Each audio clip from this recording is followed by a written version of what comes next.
दोस्तों, बांग्लादेश ने एक ऐसा कदम उठाया है जिसे देखकर हर किसी को यही सोचने पर मजबूर होना पड़ रहा है, क्या यह सही था या फिर उसने खुद को बड़ी मुश्किल में डाल लिया है। आलू और प्याज जैसी रोजमर्रा की चीजों के लिए भारत पर निर्भर रहने वाला एक देश अचानक भारत से नाता तोड़ने की योजना बना रहा है। क्या आप जानते हैं कि यह देश अब इन सब चीजों के लिए चीन, पाकिस्तान, मिस्र और स्पेन जैसे देशों से आयात करने की सोच रहा है? सुनने में कैसा लगता है, लेकिन बांग्लादेश का तर्क था कि भारत ने प्याज और आलू की कीमतें बढ़ा दी हैं। इस बात को सुनकर क्या आप भी सोच रहे होंगे कि क्या यह सच में इतना बड़ा मुद्दा था? भारतीय किसान शायद इस पर हंसी नहीं रोक पा रहे होंगे, क्योंकि हमारे बाजार में प्याज और आलू की कीमतें बांग्लादेश के मुकाबले कहीं सस्ती हैं, और अब बांग्लादेश सोच रहा है कि वह चीन, पाकिस्तान और तुर्की से प्याज लाएगा। क्या आप जानते हैं कि ये देश खुद महंगे प्याज के लिए बदनाम है?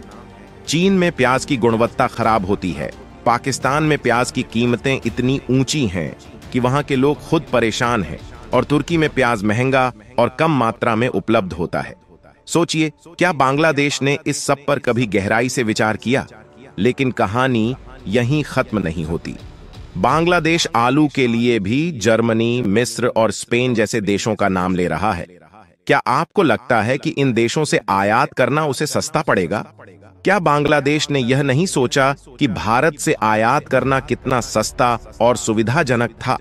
अब भारत से दूरी बनाने का मतलब है महंगे और कम गुणवत्ता वाले प्रोडक्ट्स के लिए बांग्लादेश को कहीं ज्यादा पैसे चुकाने होंगे। भारत को कोई फर्क नहीं पड़ता कि बांग्लादेश उससे व्यापार करता है या नहीं। भारत के पास दूसरे देशों के लिए पर्याप्त अवसर हैं, लेकिन क्या बांग्लादेश को इस बात का एहसास है? जैसे ही बांग्लादेश के इस फैसले का पता चला, सोशल मीडिया पर मीम्स की बाढ़ आ गई। मीम्स में लिखा जा रहा है कि अब बांग्लादेश चीनी प्याज के साथ आंसू भरेगा और पाकिस्तान से प्याज लेना मतलब कर्ज पर कर्ज चढ़ाना। बांग्लादेश पहले से ही विदेशी मुद्रा संकट और महंगाई जैसी समस्याओं का सामना कर रहा है, और अब महंगे आलू और प्याज आयात करने से उसकी आर्थिक स्थिति और खराब हो जाएगी। यह कदम बांग्लादेश के लिए एक और भारी संकट साबित हो सकता है। तो क्या आपने कभी सोचा था कि बांग्लादेश के इस फैसले के बाद वह खुद को महंगे और कम गुणवत्ता वाले उत्पादों की ओर धकेल रहा है?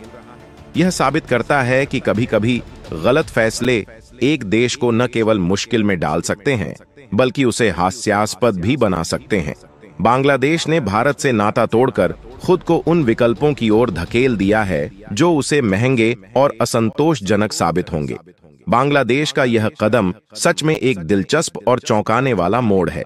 अगर हम गहरी नजर से देखें तो यह सिर्फ एक छोटे से व्यापारिक फैसले का मामला नहीं है, बल्कि एक बड़े भविष्यवाणी का हिस्सा बन सकता है। बांग्लादेश ने जब भारत से प्याज और आलू आयात करना कम करने की सोची, तो उसने शायद यह सोचा था कि यह एक छोटी सी रणनीतिक चाल होगी, लेकिन ऐसा लगता है कि वह बिना पूरी जानकारी के खुद को एक मुश्किल स्थिति में डालने जा रहा है। क्या आपने कभी सोचा था कि बांग्लादेश का यह कदम खुद के लिए इतना भारी पड़ सकता है? इसका असर सिर्फ उसकी अर्थव्यवस्था पर नहीं पड़ेगा, बल्कि यह उसकी जनता के जीवन पर भी गहरा प्रभाव डालेगा। जो देश पहले भारत से सस्ते और उच्च गुणवत्ता वाले उत्पाद प्राप्त करता था, वह अब महंगे और कम गुणवत्ता वाले उत्पादों के लिए पैसे खर्च करेगा। बांग्लादेश के लिए यह एक जाल की तरह हो सकता है, जहां वह सोचता है कि उसने भारत से दूरी बनाई, लेकिन दरअसल वह खुद को महंगे विकल्पों के जाल में फंसा रहा है। भारत की अर्थव्यवस्था की ताकत को देखकर यह कहना गलत नहीं होगा कि बांग्लादेश ने जिस निर्णय को समझा और उठाया वह गलत हो सकता है। भारत के पास इतने सारे संसाधन हैं कि वह खुद को किसी भी देश से अधिक प्रभावित नहीं होने देता। भारत के पास यह सिखाने का भी अनुभव है कि कैसे व्यापार की दुनिया में बड़े बदलाव लाए जाते हैं। अब बांग्लादेश ने अपने आर्थिक फैसले में एक गलती की है, और समय आने पर उसे इसका एहसास होगा। वह चीन, पाकिस्तान और तुर्की से महंगे प्याज और आलू आयात करेगा, जबकि वह जानता है कि इन देशों की गुणवत्ता उतनी अच्छी नहीं है, और इससे उसकी खुद की स्थिति और बिगड़ सकती है।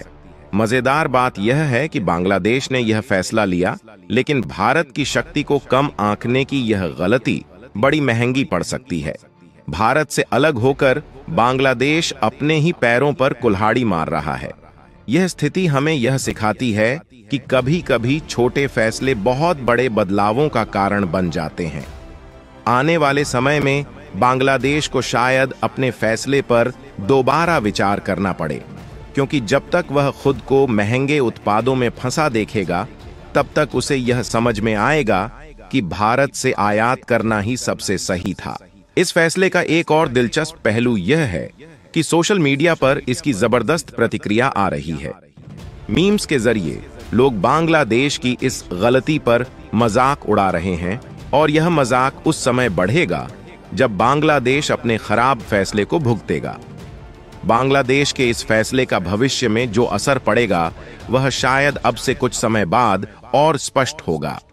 पहले तो इसे लेकर बांग्लादेश की जनता और सरकार दोनों को यह समझने में वक्त लगेगा कि महंगे और कम गुणवत्ता वाले उत्पादों के लिए ज्यादा पैसे खर्च करने का क्या असर होगा। पहले जब बांग्लादेश भारत से सस्ते और अच्छे उत्पाद प्राप्त करता था, अब उसे उन चीजों के लिए और ज्यादा पैसा चुकाना होगा जो पहले सस्ती और आसानी से मिल जाती थीं। इसका असर महंगाई पर पड़ेगा और आम आदमी की जिंदगी में और मुश्किलें आ सकती हैं। भारत की ताकत को देखते हुए इस फैसले का बांग्लादेश पर लंबी अवधि में भारी असर पड़ने की संभावना है। भारत को इस व्यापारिक रिश्ते से कोई खास फर्क नहीं पड़ता, क्योंकि वह अपने अन्य व्यापारिक साझेदारों के साथ भी मजबूत संबंध बना चुका है। लेकिन बांग्लादेश को शायद यह महसूस हो कि भारत से व्यापार करना उसके लिए कहीं ज्यादा फायदे का सौदा था। समय के साथ वह यह समझ पाएगा कि चीन, पाकिस्तान, तुर्की और अन्य देशों से आयात करना न सिर्फ महंगा है, बल्कि गुणवत्ता में भी इन देशों का मुकाबला भारत से नहीं हो सकता। इसके अलावा बांग्लादेश का विदेशी मुद्रा संकट पहले ही एक बड़ी समस्या है, और महंगे उत्पादों के आयात से यह संकट और बढ़ सकता है। अगर बांग्लादेश को अपनी अर्थव्यवस्था को बचाए रखना है, तो उसे शायद इस फैसले पर फिर से विचार करना पड़ेगा।